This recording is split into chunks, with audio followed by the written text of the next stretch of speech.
Hi friends, Saturday evening, welcome to Cook with Priya's vlog. Breakfast, lunch, dinner 3 வேளையுமே சாப்பாடு செய்கிறது கூட எனக்கு easy தான்.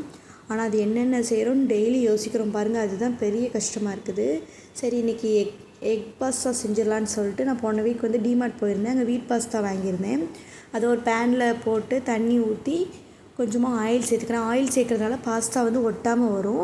அது வேகிற கேப்பில் நான் ஒரு தக்காளி இஞ்சி பூண்டு போட்டு அரைச்சி எடுத்துக்கிறேன். இது வந்து இதில் சேர்க்குறதுனால ஒரு திக் கன்சிஸ்டன்சி கிடைக்கும். அதனால தான் அலசி அதை எடுத்ததுக்கப்புறமா நம்ம அவிச்ச பாஸ்தாவை ஒரு வார்ம் வாட்டர் போட்டு நல்லா அலசி எடுத்துக்கலாம். அது ஒட்டாமல் கட்டியாகாமல் இருக்கும்.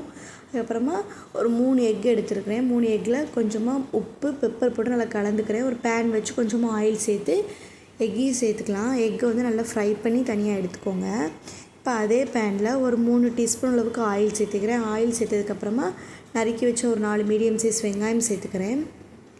வெங்காயம் சேர்த்து வேகிறதுக்காக ஒரு டீஸ்பூன் உப்பு, 2 பச்சை மிளகா, ஒரு தக்காளி சேர்த்து நல்லா வதக்கிக்கலாம். வதக்குனதுக்கப்புறமா நான் அரைச்சி எடுத்துருக்கிற ஒரு தக்காளி, இஞ்சி பூண்டு இது சேர்க்கறதுனால திக் கன்சிஸ்டன்சி கிடைக்கும். அதனால் இது சேர்த்துக்கிறேன். சேர்த்ததுக்கப்புறமா இதுக்கு தேவையான மசாலா வந்து ஒரு டீஸ்பூன் வந்து மிளகாய்த்தூள், ஒரு டீஸ்பூன் வந்து மல்லித்தூள், கரம் மசாலா, பிரியாணி மசாலா வந்து ஒரு டீஸ்பூன் அளவுக்கு சேர்த்து நல்லா வதக்கிக்கோங்க. இது நல்ல எண்ணெயில் பிரிஞ்சதுக்கப்புறமா இந்த மாதிரி பாஸ்தா வந்து அலசி எடுத்ததுனால நல்லா உதிரி உதிரியாக வருது. இப்போ இந்த பாஸ்தாவையும் சேர்த்துக்கலாம். நான் வந்து குட்டி பேனாக வச்சுட்டேன், அதனால் கொஞ்சம் கிண்ட முடியலை. பெரிய பேனாக வச்சுக்கோங்க. இந்த மாதிரி நல்லா கிண்டிக்கோங்க. இதில் வந்து நான் எந்த ஒரு ஃபுட் கலருமே ஆட் பண்ணலை, அதனால் கொஞ்சம் கலர் கம்மியாக இருக்குது. இப்போ நம்ம வந்து ஃப்ரை பண்ணி வச்சுக்கிற எக்கை வந்து நல்லா ஒரு மலைச்சாரல் மாதிரி தூவிட்டுக்கோங்க. ஃபைனலாக மல்லி இலை தூவி பெப்பர் போட்டு நல்லா எடுத்துக்கோங்க. அவ்வளோதான். நல்ல ஒரு இது வந்து வீட் பாஸ்தாங்கிறதுனால ஹெல்தி தான், எப்போமாவது ஒருக்கா சாப்பிட்டுக்கலாம்.